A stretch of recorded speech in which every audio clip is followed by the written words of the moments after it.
आमच्या प्रवासाला सुरुवात झाली. भजनापासून आमच्या रोज सकाळी आमच्या बसमध्ये भजन.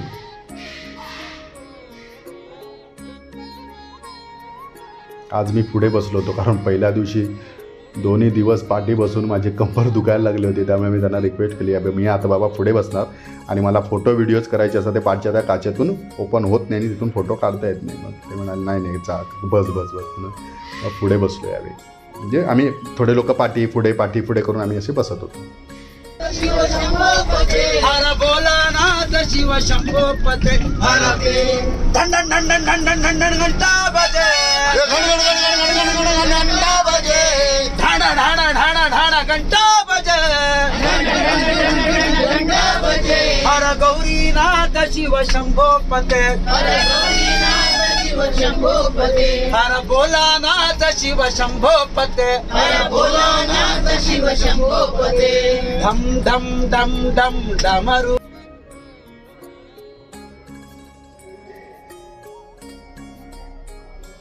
यमुनोत्रीवरून आमचा गंगोत्रीला जाण्याचा प्रवास सुरू झाला.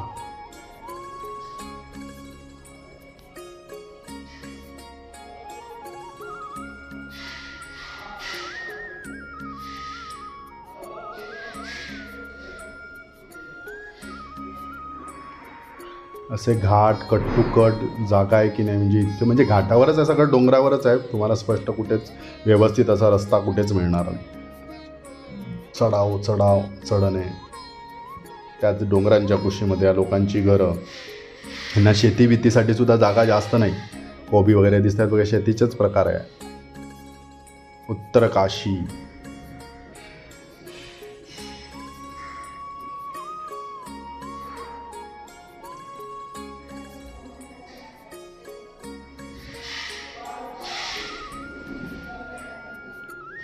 तिथल्या तिथेच फिरायचं असतं, तिथल्या तिथेच जागा. म्हणजे तुम्ही ह्या डोंगरावरून त्या डोंगरावर, त्या डोंगरावरून ह्या डोंगरावर, असंच चालू असतं. म्हणजे 4 डोंगर आहेत ते, यमुनोत्री, गंगोत्री, यमुनोत्री आणि बद्रीनाथचे.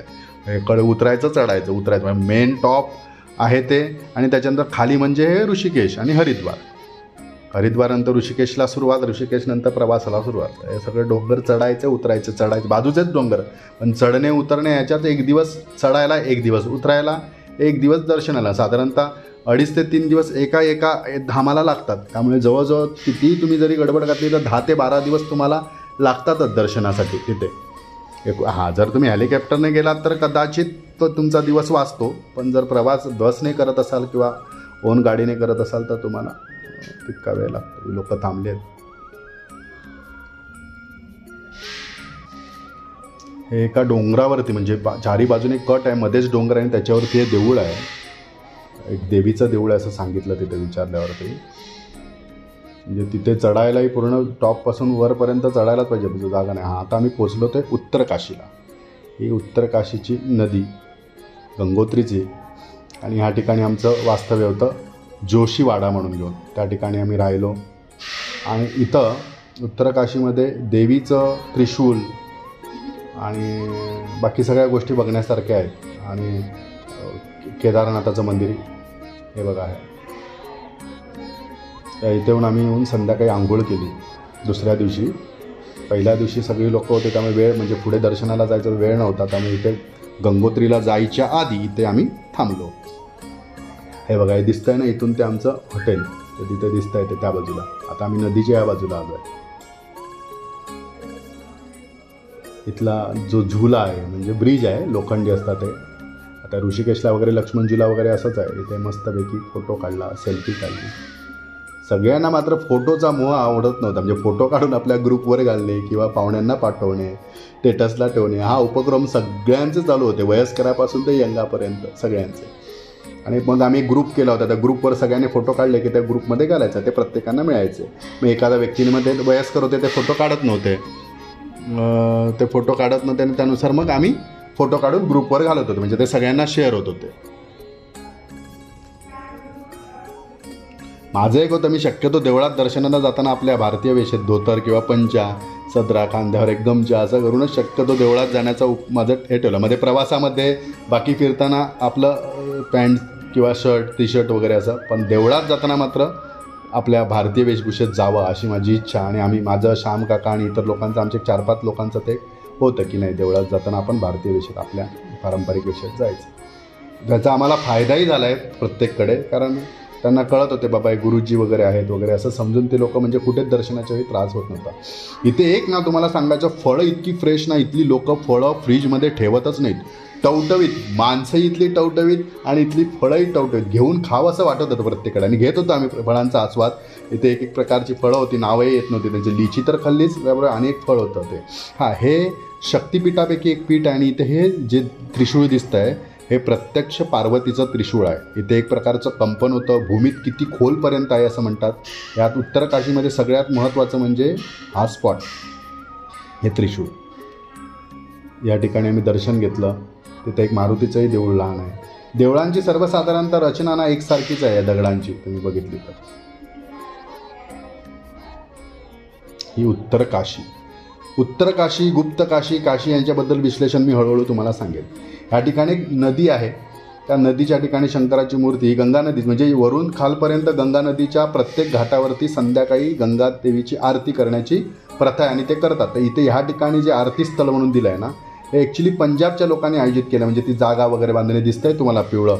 हां, इथे ही सगळी रचना, हे घाट बांधण्याचं काम त्यांनी केलं आहे. इथे एक मजा म्हणजे काय माहिती आहे तुम्हाला, स्वतः आरती हाताने आपल्याला करायला मिळते. हा एक तिथे प्लस पॉईंट आहे. तुम्ही दक्षिणा देऊ नका, पण प्रत्येकाला या गंगा आरतीला, म्हणजे बाकी तुम्हाला हरिद्वारला किंवा काशीला इतर ठिकाणी आपल्याला करता येत नाही, पण इथे करता येते. एक लहान असं एक देऊळ होतं केदारनाथचंच म्हणून, केदार मंदिराचं आहे आणि ते शिवलिंग केदारच्या आकाराचं आहे. इथे आम्ही दर्शन घेतलं, मानसपूजा म्हटली, थोड्याने जप केला. हे बघा सेम केदारनाथला जसं आहे ना तसंच आहे. देवाचं नाव पण केदारनाथच आहे. मोक्ष केदार म्हणून घाटाचं नावसुद्धा आहे इथे. इथे आम्ही सगळ्यांनी दर्शन घेतलं.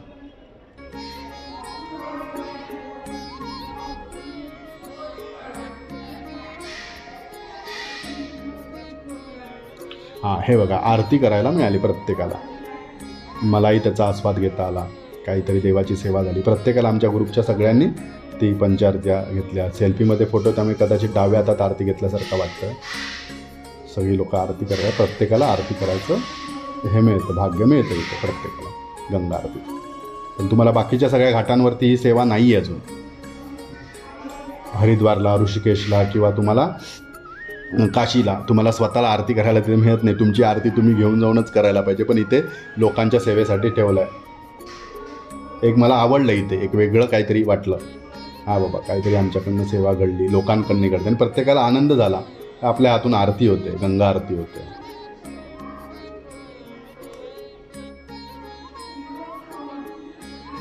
केदार मोक्ष घाट, हेच ते घाट.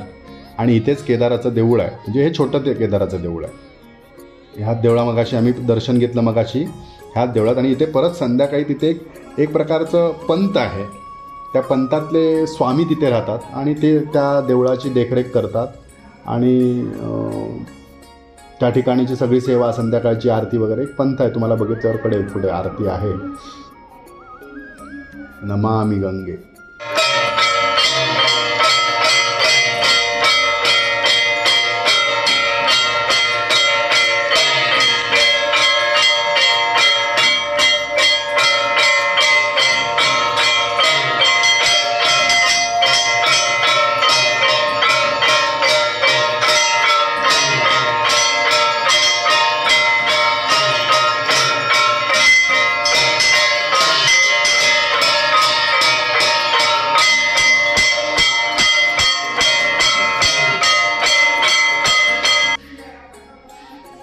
हे बघा, ते हे केदारनाथ मंदिर ते मगाशी दाखवलेलं तुम्हाला. आणि इथेच आरतीसुद्धा होते. संध्याकाळची आरती असते. ही आरती करून मग आम्ही आमच्या हॉटेलवर गेलो. नाही, आता आम्ही ॲक्च्युली इथून आता गंगोत्रीला जाणार आहोत. म्हणजे ह्या गंगोत्रीच्या प्रवासाला इथनं सुरुवात होणार होती. म्हणजे यमुनोत्रीचं दर्शन झालं होतं आणि इथून पुढे आमचं गंगोत्रीचं दर्शन होतं.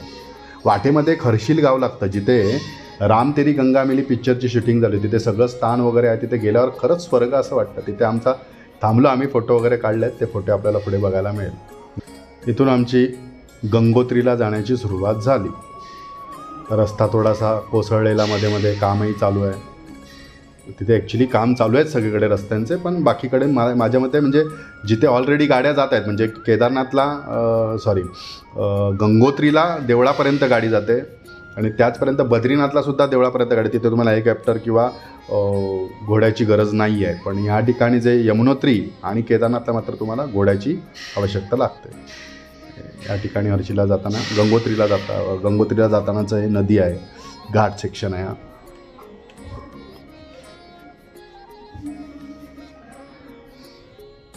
खूप कडे डोंगर कोसळलेले आहेत, नवीन रोड केले आहेत, वाटा लहान आहेत. त्याच्यातून त्या ड्रायव्हराची मोठी कृपा म्हणजे तो इतका सांभाळून आणि व्यवस्थित घेऊन जात होता की विचारा नको. त्यांचं आमच्या ड्रायव्हरचं नाव होतं विनोद. माझी एक हे आहे, म्हणजे नाव लक्षात राहायला पाहिजे ना, तर फेमस लोकांचे नाव जॉईन करायचे. तर ह्याचं विनोद नाव होतं, म्हणजे ह्याला विनोद खन्ना म्हणूनच आम्ही म्हणत होतो, कारण ते नाव लक्षात राहायला पाहिजे. मागच्या वेळी आमच्यावर प्रेमनाथ म्हणून एक जण ड्रायव्हर होते, त्याला आम्ही प्रेम चोपडा म्हणत होतो. त्याला त्या प्रेम चोपडाबद्दल जास्त काय माहिती नव्हतं म्हणून घेऊन तो काही बोलत नव्हता, पण आम्ही प्रेम चोपडा म्हटलं की आमच्या लक्षात येत होतं. तसंच हा विनोद, आणि त्याचे क्लीनर होते ते उपाध्याय म्हणून घेऊन. एकदम कट्टाकट्टी घाटाच्या कडेने गाडी घेऊन जात आहेत. भीतीही वाटते जाताना, पण एक प्रकारचं त्या देवाचं दर्शन घ्यायचं त्याचा आनंद आई मनामध्ये असतो, त्यामुळे ती भीती निघून जाते. खालून आलोय बघा मी, ते रस्ते आहेत ते सगळे असे वर चढत चढत चढत त्या रेषा दिसत आहेत तशा तिथल्या तिथेच, तिथून तिथे फिरायचं, इथे यायचं. आता बहुतेक आम्ही हर्षील गावात आलो आहे. ही झाडांची रचना, त्याच्यावरती ते बर्फ पडतात तेव्हा किती छान दिसतं. एक फकाचं फळही इथे एक मिळतं लाकडी टाईप, ते इथे फेंशुई शास्त्रामध्ये वापरतात. ते घेतलं आहे मी. ह्याच झाडांची ती फळं देवदार म्हणतात. हां, ही देवदारांची वृक्ष, बरोबर, देवदार.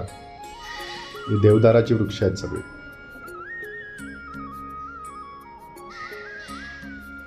मध्ये मध्ये उत्तराखंड टुरिझमने एक केलं की टॉयलेट्स वगैरे वॉशरूम बांधले आहेत, पण ते स्वच्छ असत नाही, पाण्याची व्यवस्था असत, म्हणजे तिथल्या लोकल लोकांना त्याची जबाबदारी दिलेली असते, पण ते पाळत नाहीत किंवा ते करत नाहीत. फक्त पैसे घ्यायला बाहेर उभे राहतात, 10 रुपये दे, 5 रुपये दे, पण ती स्वच्छता नाही. पण टुरिझमने ते प्रयत्न केलेत की येणाऱ्या लोकांना. आता आम्ही गंगोत्रीला पोचलो. या गंगोत्रीला पहिला आम्ही घेतले ते गंगोत्रीचं पाणी, म्हणजे तुम्हाला बाकी सगळीकडे जे पाणी मिळतं गंगेचं ते, आणि ह्या ठिकाणी म्हणजे इथनं गोमुखातून आलेलं इतकं शुद्ध आणि व्यवस्थित, म्हणजे तिथे वर जाऊन कोणी आंघोळ्या केल्या आहेत किंवा कपडे धुतले आहेत वगैरे असं नाही. तर हे बाकी ठिकाणी ते सगळं होत येतं पाणी, पण इथे डायरेक्ट जे पाणी येतं ते गंगोत्रीला आपल्याला इथे मिळतं. आणि इथे लोक हेच मूळ गंगोत्री आणि हीच गंगा.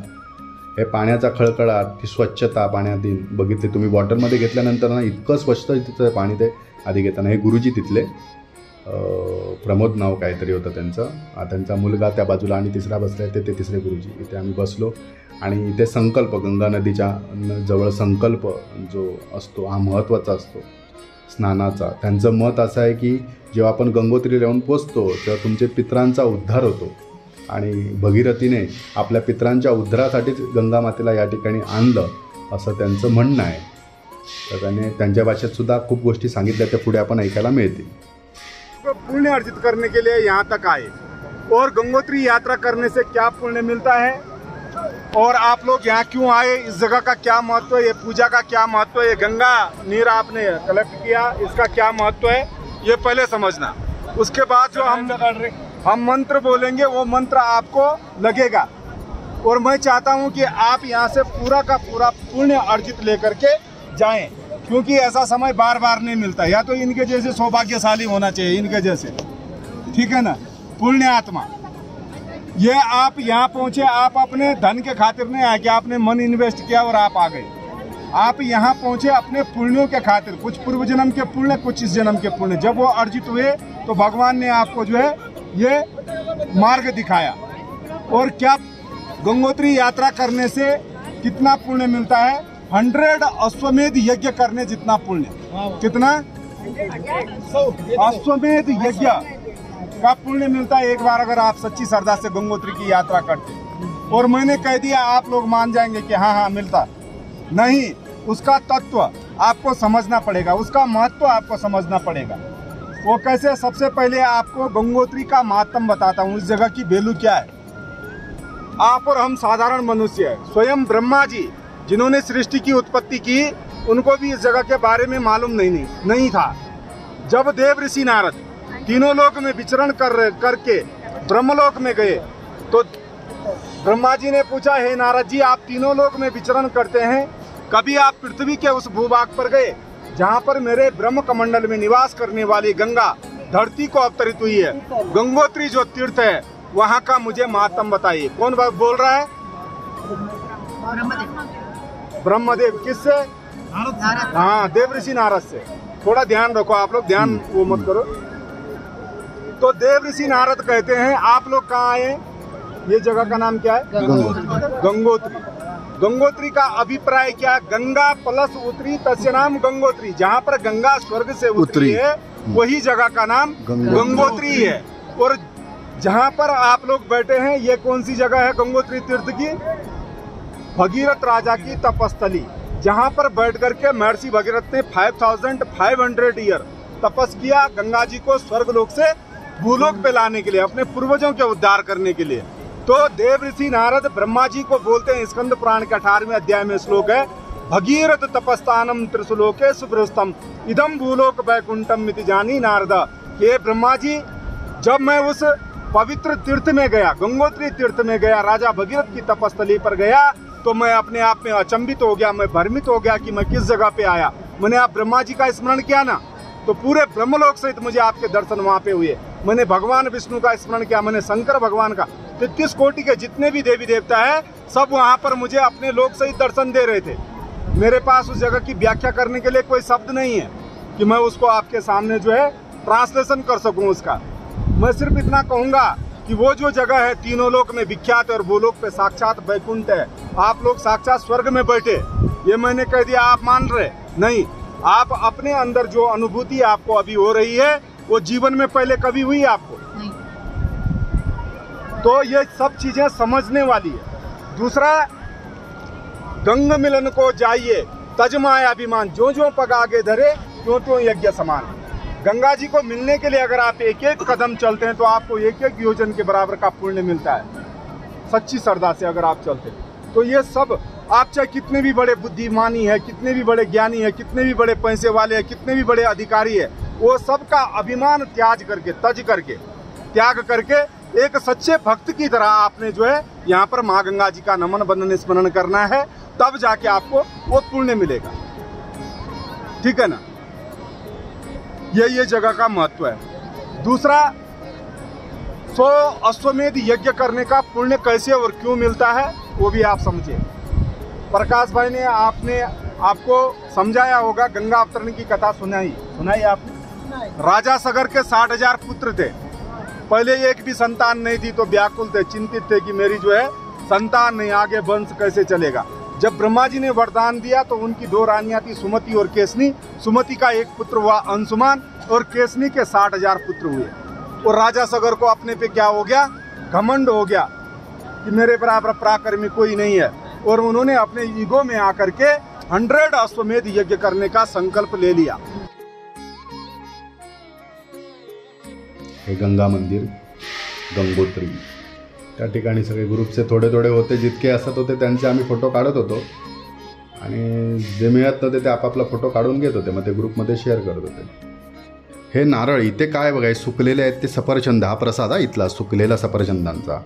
आणि हे नारळ इथलं ते वैशिष्ट्य नारळाचं असं इथे की इथे असोला नारळ आणि तो पण सुका, तोच देवीला वाहतात, पाणी असलेला नारळ इथे वाहत नाही। याची लॉजिक आणि स्टोरी वेगळी आहे, ती मी सांगेन तुम्हाला पुढे। पण इथल्या गंगोत्रीला किंवा ह्या 4 धाममध्ये तुम्हाला असेच नारळ मिळतील, तुम्हाला पाण्याचे नारळ कवटीसहित मिळत नाहीत। सुके नारळ आणि ह्याच नारळांचा प्रसाद आणि सफरचंद सुकवलेली, हा इथला सुखा मेवा। आणि राहतातही बरी या ठिकाणी, आपल्याकडे आणल्यावरती राहत नाही।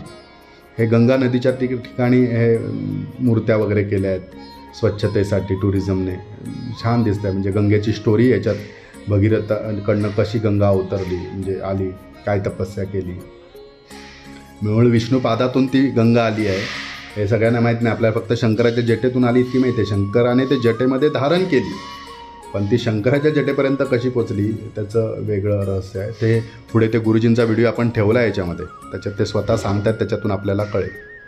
ओके, शंकर भगवान इस बैग को संभालेंगे, आप शंकर भगवान की तप करो। तो शंकर भगवान ने अपनी जटा पे गंगा जी को धारण किया। और हमारे सनातन पद्धति की 3 शक्ति है। कौन?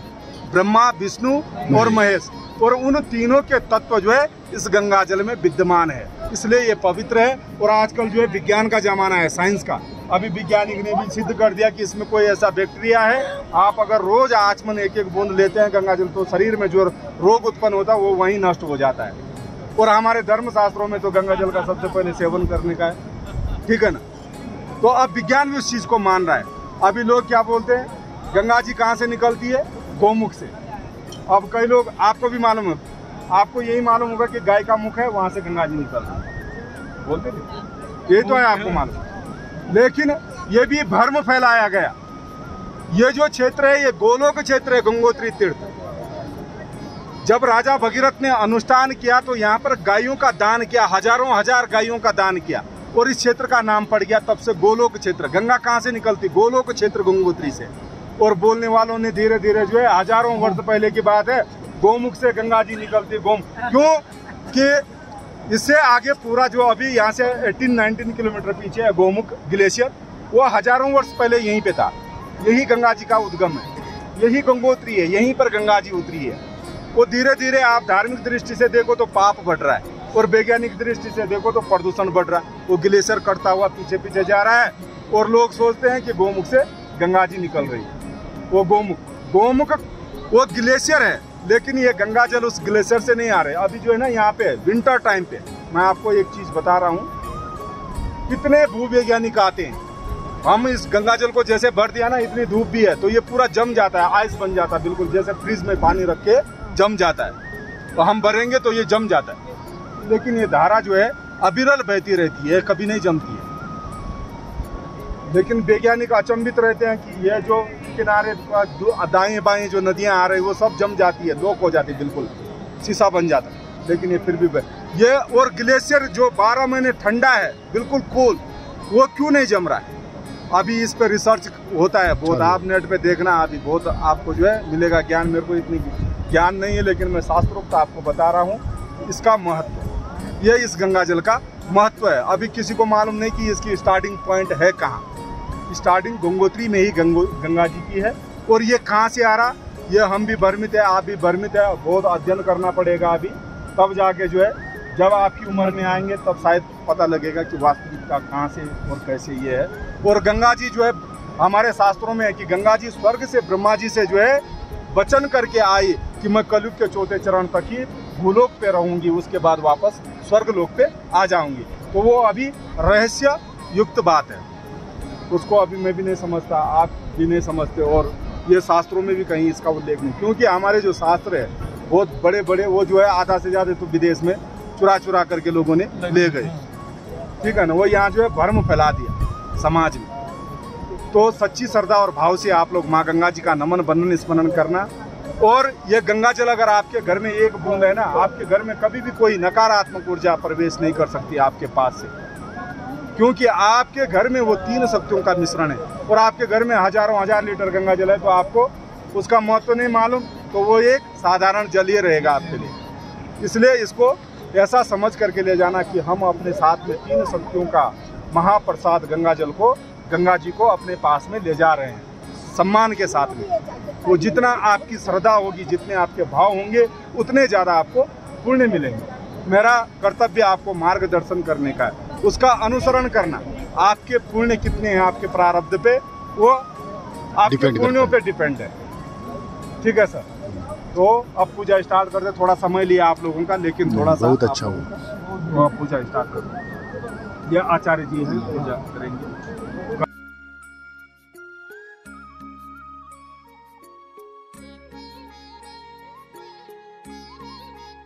इथेही भरपूर लाईन होती, हां इथेही भरपूर गर्दी। आता आम्ही ते पूजा केली होती, त्याची वेगळी फी दिली होती, त्यामुळे आम्हाला जरासं लवकर दर्शन झालं। तसा हा प्रकार आहे, ते एक बरं आहे की ज्यांच्याकडे वेळ नाही आहे आणि धन खर्च करू शकतात अशांना जराशी सोय मिळू शकते। दोन्ही आहे, तुम्ही लाईनमध्येही राहू शकतात, दोन्ही प्रकार आहेत। इथे सगळ्यांनी आपापल्या बॉटलमध्ये गंगा घेतली। तिथल्या बॉटल शक्यतो ना घेऊ नये, त्या गाड्यामध्ये गळतात। तुमच्याकडे पाण्याच्या बॉटल असतात किंवा पेप्सीच्या वगैरे तशा बॉटल ज्या असतात ना जाड, त्या बॉटलमध्ये घ्या। हे ऑरेंज रंगाच्या बाटल्या आहेत ना, आम्ही घेतल्या। या बॉटलमध्ये पाणी तसं राहत नाही, तुम्ही दुसरं बॉटल घेतलेली बरी, त्यांच्या बॉटलचं उपयोग आहे.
ಸುಮಾರು ವರ್ಷಗಳ ನಂತರ ಗಂಗೋತ್ರಿ ಮಂದಿರದಲ್ಲಿ ಹಿಮಪಾತ ಅತ್ಯಂತ ಮಂದಿರ ತುಂಬಾ ಎಲ್ಲ ಹಿಮ ತುಂಬಿಕೊಂಡಿದೆ. ಗಂಗೋತ್ರಿ ದೇವಸ್ಥಾನ ಗಂಗಾಗಮ ಸ್ಥಾನದಲ್ಲಿ ಹಿಮಪಾತ ಆಗಿ ಇಡೀ ದೇವಸ್ಥಾನ ಹಿಮದಲ್ಲಿ ಮುಚ್ಕೊಂಡು ಬಿಟ್ಟಿದೆ. ಸಾಧಾರಣ ಮೇ ತಿಂಗಳಲ್ಲಿ ಈ ರೀತಿ ನಡೆಯೋದು ಬಹಳ ಕಮ್ಮಿ, ಆದ್ರೆ ಇವತ್ತಿನ ದಿನ ಈ ತರ ಆಗಿದೆ. ನಮ್ಮ पंडितರು ಏನ್ ಹೇಳ್ತಾರೆ ಕೇಳೋಣ. बता दो अभी क्या चल रहा है इधर? यहाँ पे जो है कल से बारिश हो रही है. कल सुबह से जो है बारिश स्टार्ट है. अभी जो है बर्फबारी हो रही है यहाँ पे. बहुत सुंदर. सभी यात्रियों से निवेदन है कि अधिक से अधिक संख्या में आए हैं यहाँ पे. और आपका 18 तारीख को जो बहुत बहुत स्वागत फिर से दोबारा. और इतना बर्फ अभी ये बर्फ जो मैंने अपने जीवन में पहली बार जो है ये बर्फ देखी है. पहली बार आपने देख रहा है. अभी तक नहीं, मई महीना में आया है. देखो ನೋಡಿ, ಇಲ್ಲಿನ ದೇವಸ್ಥಾನದ ಮುಖ್ಯಸ್ಥರು ಹೇಳ್ತಾ ಇದ್ದಾರೆ, ಇವತ್ತಿನವರೆಗೆ ಅವರ ಒಂದು 38 ವರ್ಷ ಸರ್ವಿಸ್ ನಲ್ಲಿ ಅವರು ಇಷ್ಟು ಹಿಮಪಾತ ಆಗಿದ್ದನ್ನು ನೋಡಿರುವಂತೆ ಮೊದಲನೇ ಬಾರಿಗೆ ಗಂಗೋತ್ರಿನಲ್ಲಿ ಮೇ ತಿಂಗಳಲ್ಲಿ ಹಿಮ ತುಂಬಿರ್ತಕ್ಕಂಥ ದೃಶ್ಯ. आप लोगों को